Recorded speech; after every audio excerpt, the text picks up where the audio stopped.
Self-awareness, the way how, in my experience, it comes from meditation. One good way of developing just the self-awareness is the mindfulness one. Like, for instance, you're just sitting in silence and being aware of what is around you.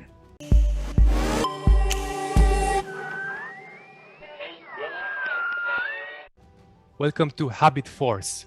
You're here because you believe in the power of having great habits, but you know that knowing about great habits is not the same as actually integrating those great habits into your life. So the goal with this show is to introduce you to people and ideas so you can integrate and actually implement those great habits into your own life.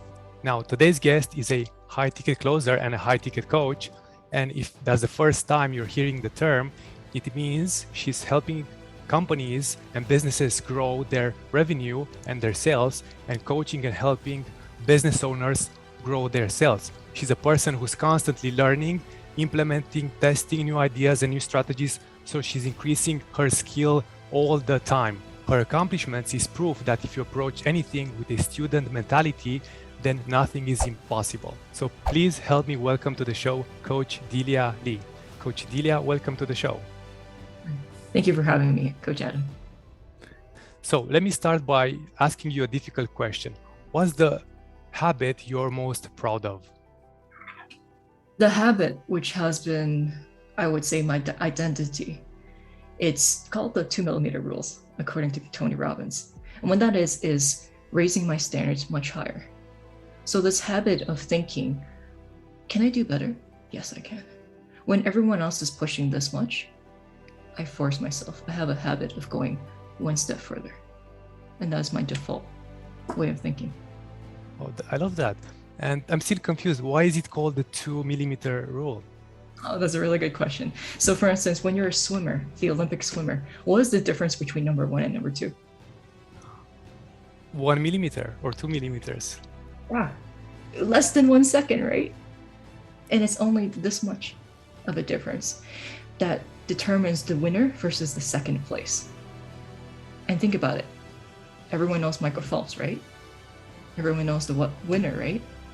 How many second place winners do you remember? I don't remember any. Yeah, okay. The difference between the two of them is only this much. And that comes from mindset rather than the skill itself, usually. Mindset is very powerful indeed. And let me ask you, how long have you had this habit, this rule, this 2 millimeter rule? Oh, it's not original from me. The way how I form my habits is really from modeling those who are already successful. So I got this from Tony Robbins. And that was 2018 when I first saw him live. And everything changed from there. Give me some examples. How are you actually implementing this 2 millimeter rule? No, that would be every single day of my life. It's not defaulting into someone else's standards and choosing my own. Or I take the top one and then I just make it even harder and go for that. Why? Because you might have heard already that habits shape your identity. So for me, my identity is number 1. Whether I'm there or not yet, just like Muhammad Ali. Because I believe also like identity is a habit, because the way I define a habit is like in your nervous system, you have a circuit, right? So that is myelinated, if you know the term, like it's a strong circuit in our nervous system. That's like my definition. It's a bit different than a normal traditional definition. So identity definitely falls into that category. So what I'm hearing is you're seeing yourself as a 2 millimeter like winner. Is that correct? Yeah. It's pushing that extra 2 millimeters to push for outstanding rather than just excellence. So always pushing yourself, always going an extra millimeter every single day, right? My next question, what habits do you think made you successful? Honestly, it would be a huge combination of every habit, as you might think, right? And I think the underlining one is the it came from knowing myself well enough and leveraging what I have. So, for instance, I have a very addictive personality, I would say. It's out there now. And I don't do drugs or anything like that, right? So I recognize that and I use that to my advantage. So the habit of being obsessed with one thing is what helped me become where I am right now today. So being laser focused on your goal and also having the self-awareness to actually look at yourself, know what's not working, what you can do better. Is that correct? Yeah. And also more so when I am focused on this one thing, it becomes obsessive to the point where I don't think about anything else. And I'm not recommending the audience to do this. This is what I personally do. When for instance, I'm training, I go for 6 hours in a row, and then I continue on to learn, and then more training at night. Right. So I'm using this laser focus and continuing on for the whole time, if that makes sense. So going all out, training as much as possible, I can see how that would make anyone successful. And I resonate the most with the habit of self-awareness. I think most people are not self-aware enough. And if they could just focus on that a little bit every day, I think that would help them get better in all areas of life. And let me ask you, what are some tips or tricks you have for yourself that could help other people develop their self-awareness? That's a good question. Self-awareness, the way how, in my experience, it comes from meditation. One good way of developing just self-awareness is the mindfulness one. Like, for instance, you're just sitting in silence and being aware of what is around you. And really, the more, I would say, regular scientific approach is really to practice the awareness every single day.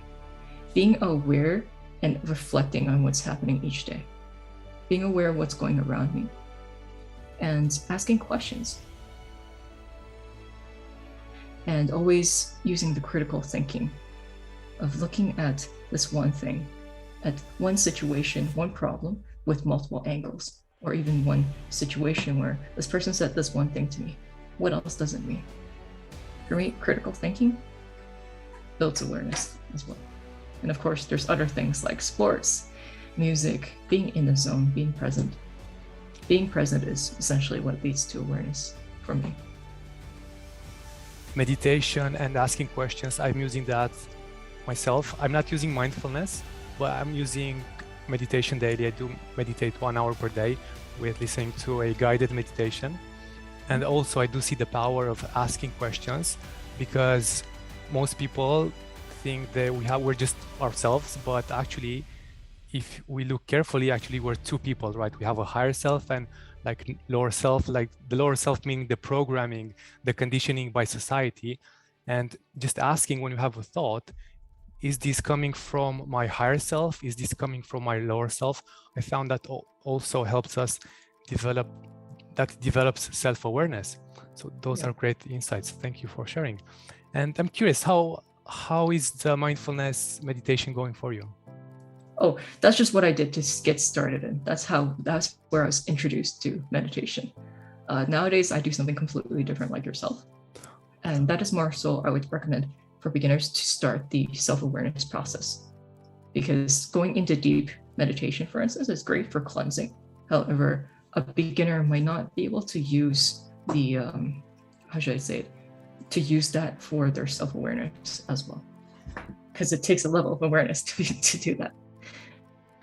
Yes, well said, because it's like going to, let's say you're overweight and you plan to go to the gym the next day, work out for 3 hours, you're going to injure yourself, and then, right, you're not going to work out anymore. So mindfulness is just like a gateway, like a little thing you can do every day to get into a deeper meditation. So that's a great tip. Thank you for sharing. Very well. Awesome.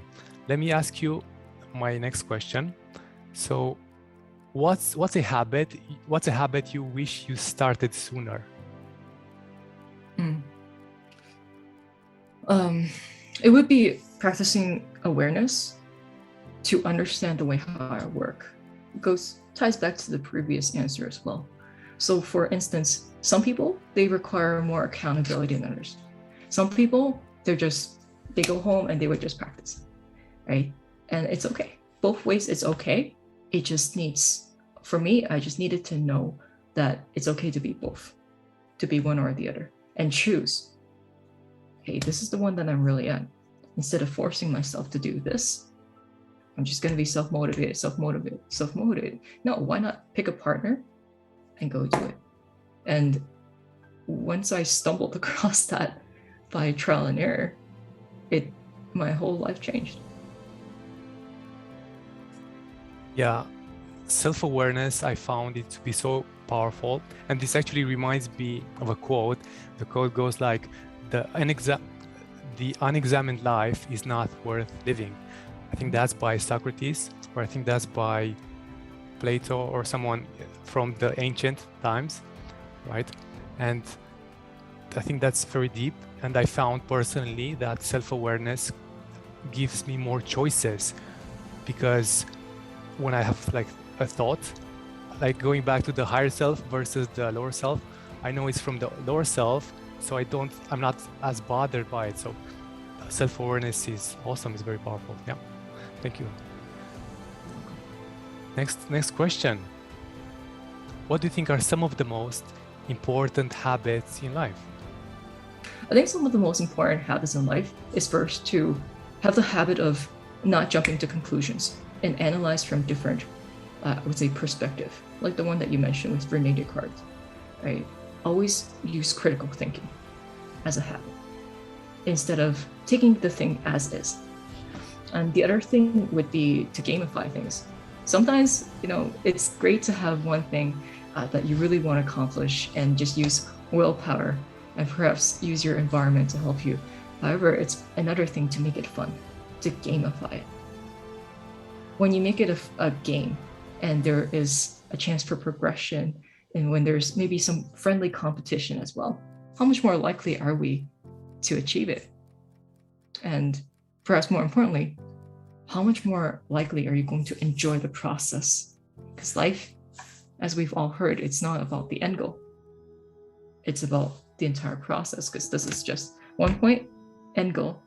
Your life is everything in between.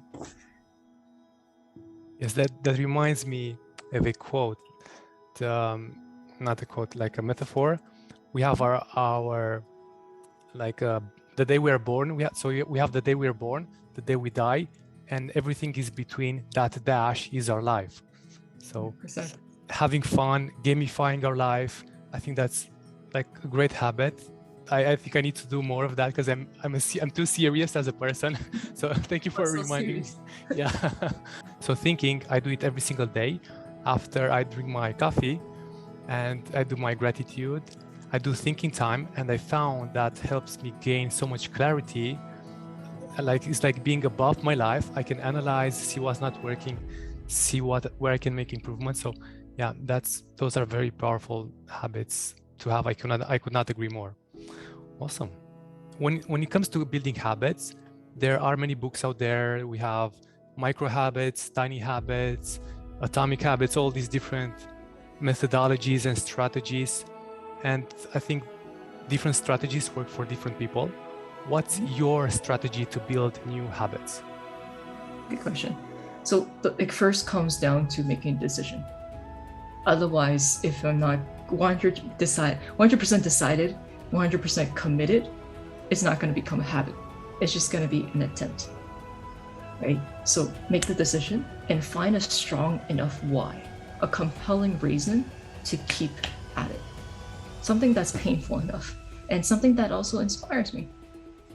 Why?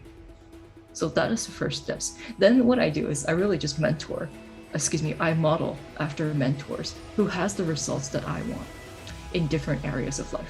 Perhaps health, perhaps wealth, business, lifestyle, you name it, even sports, right? And I pick one. Then I would follow them. So that is a strategy, right? And then I break it down into manageable chunks because they're already at the end goal. So how do I break it down? Instead of going straight to, let's say, 40 hours a week or 60 hours a week, hey, how can I break it into manageable chunks? So I reverse engineer from there, make it small, manageable, week by week, have weekly goals, and keep at it there. Then eventually it becomes a habit. And of course, you look like you wanted to add something. Did you want to add something? No, it's just that's very detailed. That's exactly what I was looking for. Okay, good. So as you were mentioning earlier on about the mammalian sheath, so to rewire our brain, it takes 66 days, right? So I try this new habit for 66 to 90 days. See if it's really for me or not. See what the results are. And I reflect in the beginning, I reflect daily. Okay, how did this go today? How did this go today? How did I feel after I do that? In the beginning, there could be some, there could not be some. For instance, depends on the nature of the habit itself, right? So for instance, if it's meditation, then normally you might either feel something, or if you can't feel energy at all, the results would come, from my experience, 30 to 60 days. That's when you start to feel something. And normally it's not good. Normally that is like you mentioned, the lower self. It's this habit, this thermostat that you have in ourselves, the homeostasis that tries to get us back into, hey, this is not normal. Let's bring us back to where we think normal is. Okay, so it starts with a decision, and then you reverse engineer your daily goal, daily habit goal, and then you just work your way through that and keep at it for 66 to 90 days to see how it works for you. Is that right? Yes, and the most important part, perhaps, well, not very, the most important is the model. The other most important part is to reflect daily and weekly on how is this habit serving me. Oh, wow. And do you reflect in the morning or in the evening? When do you reflect?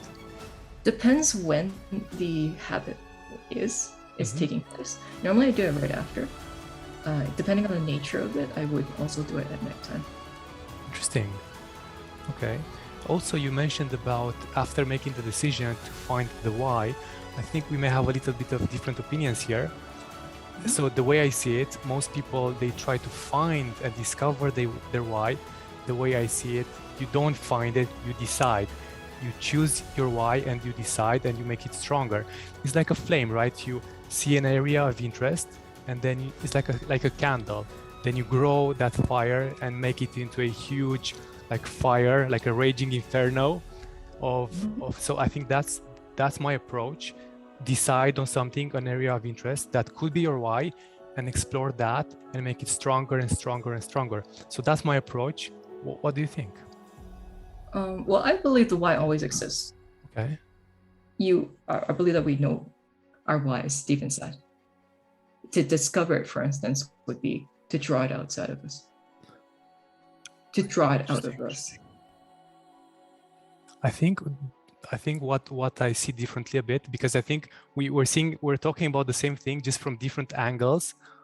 So for example, like I believe humans have different values to feel good, to avoid pain and have pleasure, to support our friends and families, to connect, right? All these values, I think we all have inside of us. So they're there for everyone, right? So in that sense, I think we can discover those whys, right? Those values. What I think differently in my definition would be like the vehicle to fulfill those needs. I think that could be decided, if that makes sense. So imagine you want to, let's say you have a goal. Let's say you want to support your family, right? That could be your why. And you can accomplish that in different pathways, in different routes. You can maybe get a job to support your family financially. Maybe you can, take care of your family if they are sick. Maybe you can, spend time with them, support them emotionally, right? So you can help them in different ways. That's what I mean by vehicle. Yeah, I agree with that. Okay. So from my perspective, it's why must I do this? So forming a habit isn't easy, right? So we have our big why of why I need to do this. And in my opinion, we also need a second why. Why must I stick to this ritual of forming this habit for 66 plus days? Why must I stick to the plan for as long as it serves me? Yeah, so we don't want the habit for the sake of the habit. We want the habit for the result it's going to provide. Makes sense. Okay. Now, my next question, okay, when it comes to habits, what are some of the lessons you wish you've learned sooner? Follow mentor instead of trial. That's smart. That's smart. Yes. Yeah, modeling is powerful. I agree. Okay. And why do you think habits are important? Well, I think the famous quote would sum it up for everyone. And I'm sure you've heard of that, right? Ultimately, everything. The bottom line is your habits shape your character. Excuse me, your habits shape your values, which in turn shapes your identity. And there's no force in the entire world that's stronger than your identity. There's no force that's stronger than your need to stay consistent with our identity of who we think we are. So ultimately, it shapes our destiny. Yes, and identity shapes our actions, our behaviors, and our actions lead to a different destiny. So my final question for the show is, what are your top 3 recommendations for people to elevate their mental, emotional, and physical well-being and building better habits? Top 3 recommendation would be very much similar to what I already shared. First one, follow mentor, tweak it, and also develop the habit of having the awareness, because that skill, once you have it, it's for life, right? So having the awareness to be able to adjust and to see which habit really serves us, which one empowers us, which one it disempowers us. Love it. Yeah, so find a mentor, tweak your actions, and develop self-awareness. For people that want to connect with you, where could people find out more about you or connect with you online? Yeah, Instagram is pretty good. Or actually, it's just my handle is Delia, DELIA.WRX.